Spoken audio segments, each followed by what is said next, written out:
Hey everybody, it's Thomas here. So in this video, we're going to talk a little bit more about Facebook ads targeting. And we're going to talk about some very laser targeted tactics that you can use within the Facebook's editor.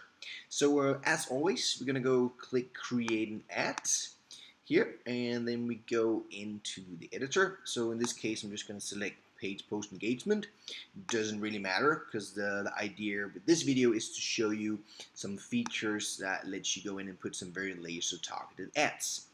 So we're going to scroll down a little bit, and what we're going to talk about is as you can see here, we have demographics and behaviors. Okay, so first we're going to look at demographics. We're going to click here, and now you can see you can go in, you can put up ads. Literally, you can put on ads what people they're interested in. You can put up their relation status if it's you can see if they're in relationship, if they're single, married, engaged. You know, loads of really cool things, right? So if you are promoting any dating affiliate offers or stuff like that in the dating niche that are more narrow, you can definitely use this here. Let's see what else we got. Let's try to remove that. Then let's see what else we got.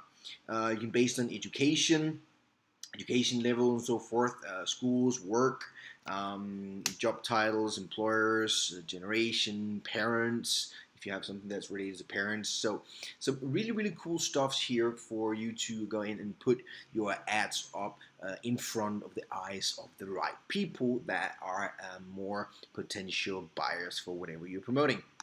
The next thing we're going to look at is behaviors. We can see that down here.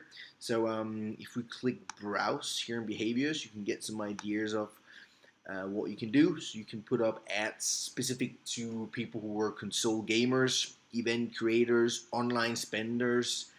Like what else we got? We got small business owners, really cool. If you have anything that's related to small business owners, you can then select that and then start to show ads to them. So guys, it's just like small little trick that most people they just like literally they don't see it or don't test it out. I would highly recommend that you play around both with demographics and also with behaviors. And as always, if you did not already opt in the opt-in box below, I will suggest that you do it if you are into some more advanced Facebook marketing, where I'm going to show you some really cool tactics of how I generate loads of leads, loads of traffic, and make loads of sales only by using Facebook. Also, if you have any questions and so forth, please put them in the comment box below, and I'll see you in the next video, and take care.